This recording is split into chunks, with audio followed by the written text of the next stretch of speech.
Berdiri.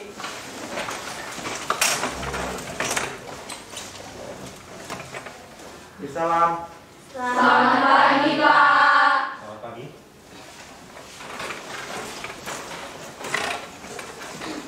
Oke, selamat pagi semuanya.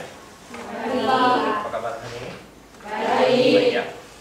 Oke, sebelum kita memulaikan kegiatan pembelajaran kita, saya minta seorang pimpin dalam doa. Dipersilakan. Teman-teman, sebelum kita memulaikan pembelajaran kita pada pagi hari ini, adalah kita berdoa menurut agama dan keyakinan kita masing-masing. Berdoa dimulai, berdoa selesai. Oke, terima kasih. Tekan dulu.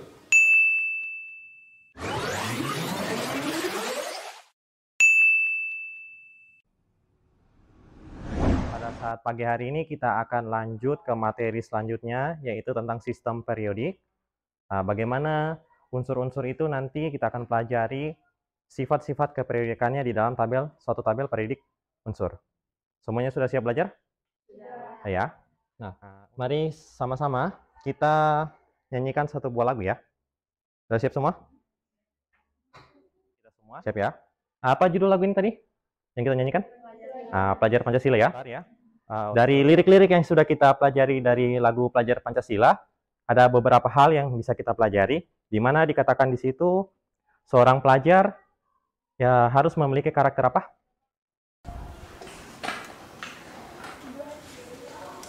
Diskusikan bersama kelompok ya, teman-teman kelompoknya, jangan sendiri-sendiri. Nih, gimana? Ya, dituliskan di LKPD-nya, supaya kalian jangan lupa. Kemudian nanti LKPD-nya karakter yang mengandung nilai-nilai Pancasila di dalam pribadi ya peserta didik itu masing-masing. Semua sila, 5 sila Pancasila itu harus ada di dalam diri kalian, diri peserta didik. Kemudian sebagai generasi penerus bangsa, ya, dikatakan kalian adalah apa tadi? Generasi emas ya. Generasi emas itu apa tugasnya? Mengejar atau menorehkan prestasi. Oke. Bagaimana? Sudah siap belajar? Sudah ya? Siap? Kita lanjutkan. Nah, untuk memulaikan kegiatan pembelajaran kita, mari sejenak ya. Kita join games sebentar ya. Linksnya sudah saya kirimkan di WhatsApp group. Coba lihat yang judulnya Mentimeter. WhatsApp grup ya. Yang di grup kelas kita. Lihat yang Mentimeter. Sudah dapat semua? Silakan join. Jangan lupa tulis namanya ya.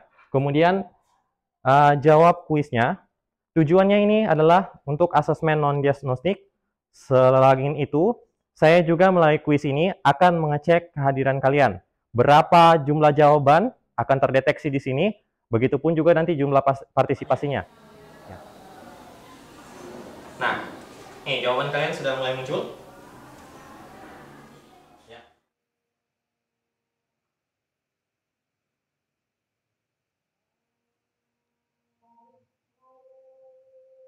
Sebagai perkenalan, apa itu sistem periodik unsur atau bagaimana sih penggolongan unsur-unsur itu di dalam tabel periodik? Nah, kita akan kembali lagi melihat sebuah video. Di dalam video ini, Bapak tampilkan penulisan sistem periodik unsur dalam bentuk lagu ya.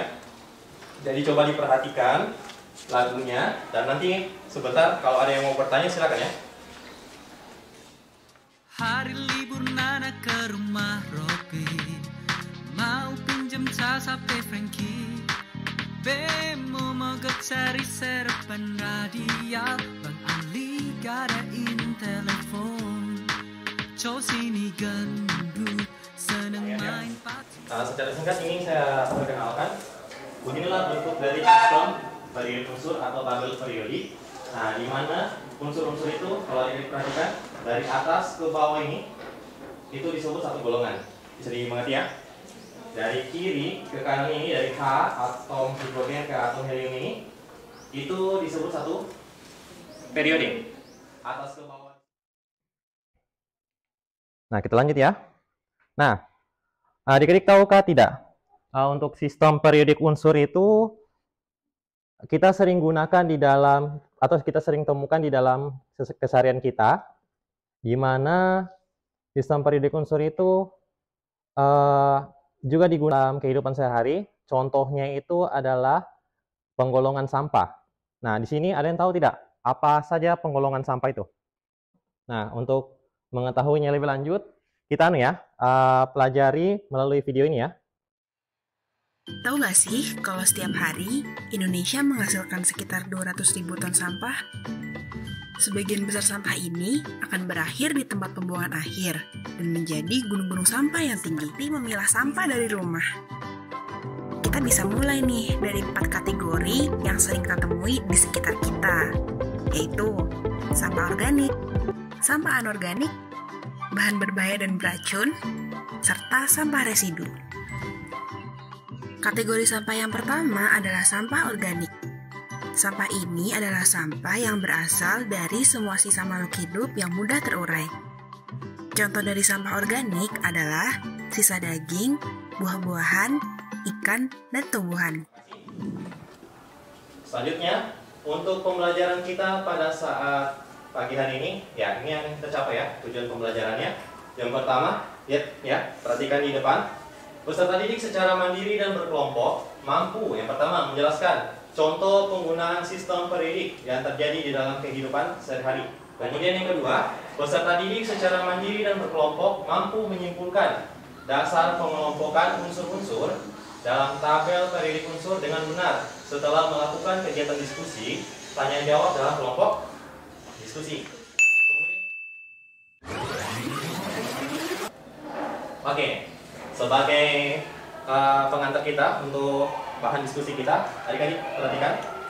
Tahukah adik-adik pengelompokan unsur dalam sistem pendidik juga diterapkan dalam kehidupan kita sehari-hari ya? Di mana kita sering juga menjumpainya di dalam kehidupan kita. Nah, tadi sudah 2 contoh yang saya sampaikan.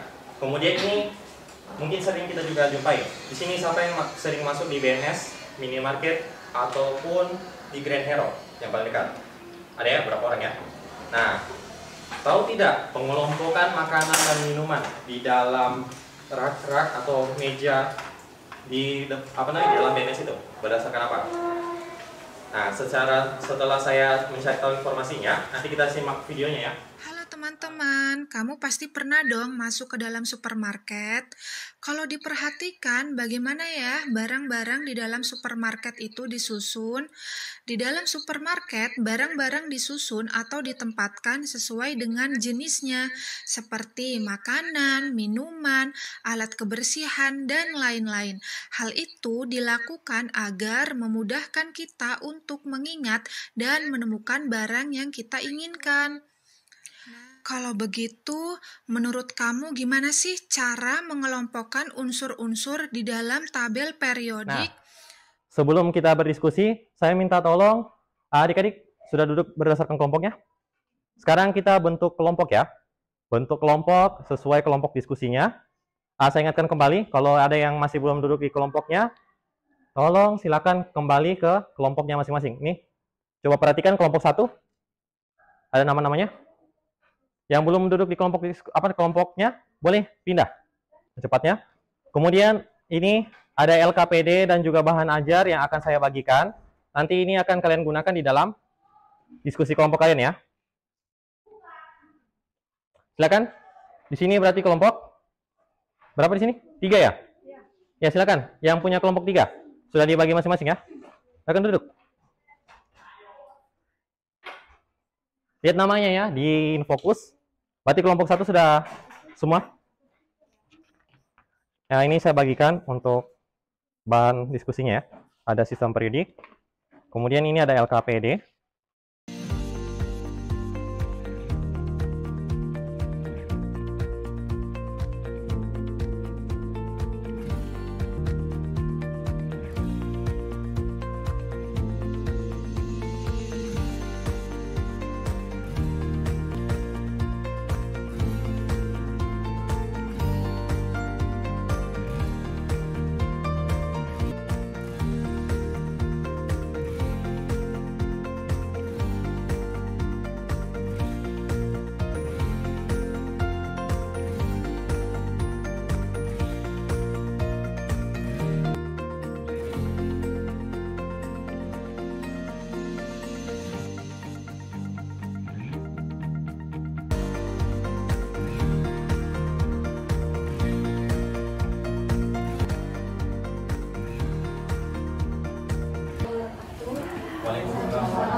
hasil diskusi yang telah kami eksplorasi dari berbagai sumber terkait tentang sifat keperedikan unsur.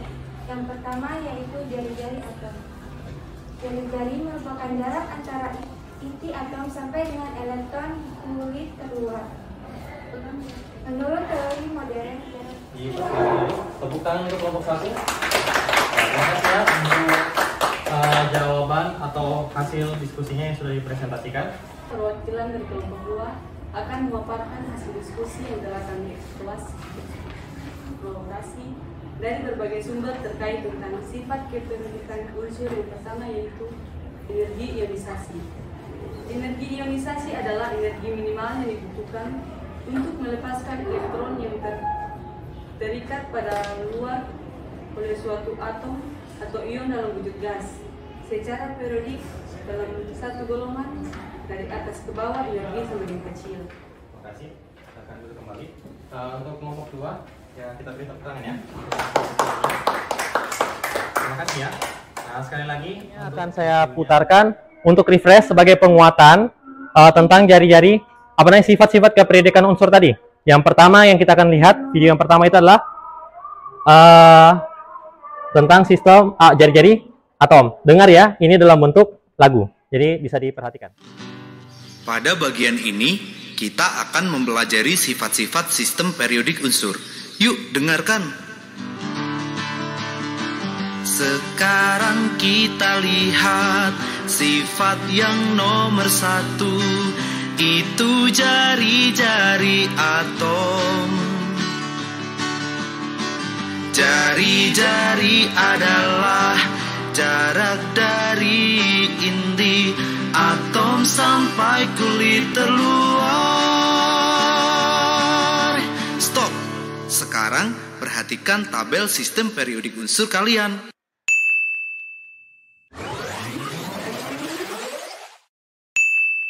Nah, sebagai bahan refleksi untuk adik-adik, saya akan bagikan di grup sudah ada link untuk kuisnya. Silakan dikerjakan. Itu linknya dalam bentuk kuis ya. Dan juga sebagai refleksi untuk bagian ini, saya akan membagikan jurnal refleksi secara pribadi. Ini juga adik-adik bisa isi ya di grup. Untuk yang kuisnya, silakan dikerjakan.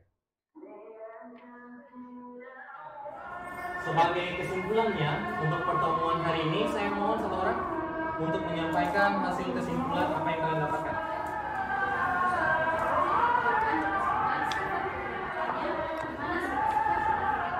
Kecil, dari atas ke bawah semakin kecil, kiri ke kanan semakin besar ya.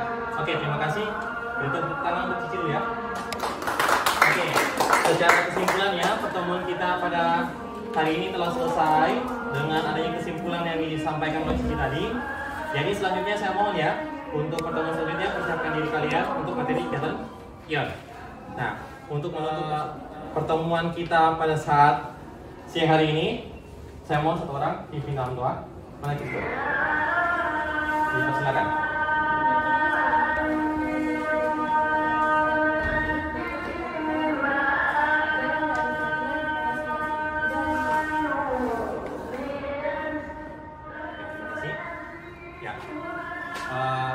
Untuk pertemuan siang hari ini, mohon maaf ya kalau ada Bapak punya kata-kata yang keliru atau mungkin ada kendala di dalam proses pembelajarannya, saya mohon maaf.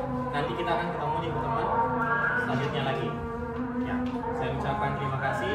Assalamualaikum warahmatullahi wabarakatuh dan selamat siang. Berdiri.